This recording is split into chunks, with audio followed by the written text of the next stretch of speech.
غیر مقلدین حضرات 8 رکعت تراوی پر بہت شور مچاتے ہیں کہ تراوی 8 رکعت ہے، تراوی 8 رکعت ہے، تراوی 8 رکعت ہے، لیکن آج تک انہوں نے یعنی 200 سال سے یہ ان کا چل رہا ہے انگریز کے آنے کے بعد، آج تک یہ بات ثابت نہ کر سکے۔ ابھی ہم ان کا جائزہ لیتے ہیں کہ وہ 8 رکعت تراوی کس حدیث مبارکہ سے ثابت کرنا چاہتے ہیں۔ تو وہ 8 رکعت تراوی کے لیے جس حدیث مبارکہ کو اپنے لیے مستدل بناتے ہیں، امی عائشہ رضی اللہ تعالیٰ عنہ کی جو مروی ہے، اس میں یہ ہے کہ آپ علیہ السلام نے 11 رکعتیں پڑھی، یعنی 8 رکعت پڑھی اور 3 وتر پڑھے۔ پھر اس میں یہ ہے کہ رمضان اور غیر رمضان میں یہی معمول رہا۔ اب دیکھتے ہیں کہ اس حدیث مبارکہ پر غیر مقلدین حضرات کا اپنا عمل ہے یا نہیں۔ یہ لوگ حضرات جو اس حدیث مبارکہ کو جو 11 رکعت والی حدیث ہے امی عائشہ سے جو بخاری شریف میں جو مستدل بناتے ہیں، ذات خود ان کا عمل ان پہ نہیں ہے۔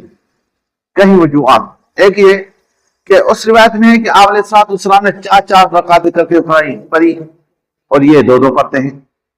حدیث شریف میں ہے رمضان اور غیر رمضان میں، یہ صرف رمضان شریف میں تراویح پڑھتے ہیں، غیر رمضان میں نہیں پڑھتے۔ پھر اس میں یہ ہے کہ 3 رکعت وتر پڑھی رمضان اور غیر رمضان میں، تو یہ صرف رمضان مبارک میں 3 رکعت وتر پڑھتے ہیں، پورا سارا 1 رکعت وتر پڑھتے ہیں۔ تو بذات خود ان کا اپنا عمل نہیں ہے اس حدیث مبارکہ پر۔ اور اسی طرح امی عائشہ سے 7 رکعت والی روایت بھی ہے کہ آپ نے رمضان مبارک میں 7 رکعت ادا کی، 9 رکعت والی بھی ہے اور 13 رکعت والی بھی ہے وتر کے ساتھ۔ تو ابھی یہ اتنی 3 روایتیں اور بھی ہیں، یعنی 7 بھی ہے، 9 بھی ہے اور 13 بھی ہے، اور یہ 11 والی یہ بیان کرتے ہیں۔ تو یہ حدیث جو 11 والی ہے یہ مضطرب ہو گئی، اور یہ ایسا اضطراب ہے جس اضطراب کو امام بخاری رحمہ اللہ علیہ دور نہیں کر سکتے۔ تو اب یہ مضطرب ہو گئی۔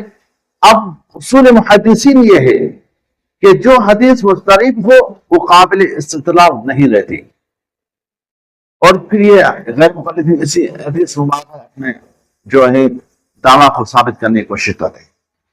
پھر بخاری شریف میں حضرت عباس رضی اللہ تعالیٰ عنہ سے بھی 13 رکعت والی روایت مذکور ہے، امی میمونہ سے بھی 13 رکعت والی حدیث مذکور ہے، جس میں وتر کا ذکر بھی ہے۔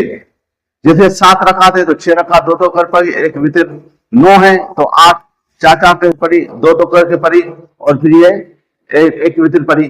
پھر 11 والی میں 8 رکعت پڑھی 4 کر کے اور 3 وتر پڑھی۔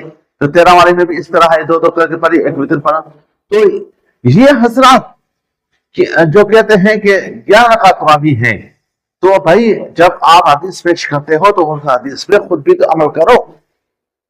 اور ہم اہل سنت جماعت کا دعویٰ یہ ہے کہ 20 رکعت تراویح ہے، تو صحیح سند کے ساتھ رسول اللہ صلی اللہ علیہ وسلم سے ثابت بھی ہے، صحابہ اکرام تابعین تبع تابعین کا عمل ہے، اور آج تک امت کا اسی میں عمل ہے، اجماع ہے کہ 20 رکعت تراویح ہے۔ اور یہ جو 8 رکعت تراویح کا فتنہ جو پیدا ہوا، یہ انگریز کے آنے کے بعد جب ان غیر مقلدین غیر محدثین کو پیدا کیا، ان مسلمانوں کے اندر تفرقات پیدا کرنے کے لیے، اس کے بعد ایسے فتنے پیدا ہوئے۔